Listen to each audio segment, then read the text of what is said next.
ఆయన రాజా అని ఏదో బూతులు మాట్లాడి అంటున్నారు. అయ్యా ఇవాళ ఆయన ఎవరండి మన స్పీకర్ గారు? చింతకాయల వంకాయల చింతకాయల అయ్యన్న పాత్రుడు గారు ఏం మాట్లాడండి దుంపదేగా. పచ్చి బూతులే కదండి జగన్మోహన్ రెడ్డి గారిని, నన్ను, రోజాని ఎన్ని బూతులు ఇచ్చాయండి మహానుభావుడు. ఆయన మాత్రం స్పీకర్, బ్రహ్మాండమైనటువంటి స్పీకర్ అవ్వచ్చు. పోసానికి ఇష్టముడు లేవని తిట్టాడు, లోపలేసి 15 ఏళ్ళు తిప్పుతున్నారు. ఏం పోయే కాలం వచ్చింది, ప్రజలు గమనించట్లేదా అని అడుగుతా ఉన్నా. ఎవ్రీథింగ్ ప్రజల బుర్రల్లో ఉంటాయి, గుర్తుపెట్టుకోండి. ఓటేసే రోజున దుర్మార్గంగా వ్యవహరిస్తున్నారు, అన్యాయంగా కేసులు పెడుతున్నారు, అక్రమంగా అరెస్ట్ చేస్తున్నారు, అక్రమంగా కోర్టుల చుట్టూ తిప్పుతున్నారు. దీనికి మూల్యం చెల్లించక తప్పదు.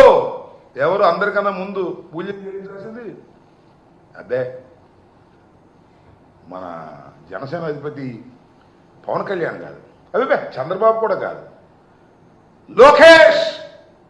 గుర్తుపెట్టుకో, వీళ్ళందరి బాధితులు, వీళ్ళందరి బాధితుల భార్యలు, ఈ అందరి బాధితుల కుటుంబాలు నీకోసమే ఎదురు చూస్తున్నాయి. లోకేష్, ఎర్ర బుక్కు రాశావు కదా, ఆ ఎర్ర బుక్కుకి ప్రతిఫలం నీ జీవితంలో అనుభవించక తప్పదు.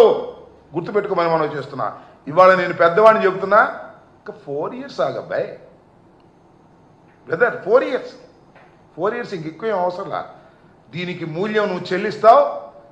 చెల్లించే విషయాన్ని ప్రజలు చూస్తారు. గుర్తుపెట్టుకోమని మనం చేస్తున్నాం.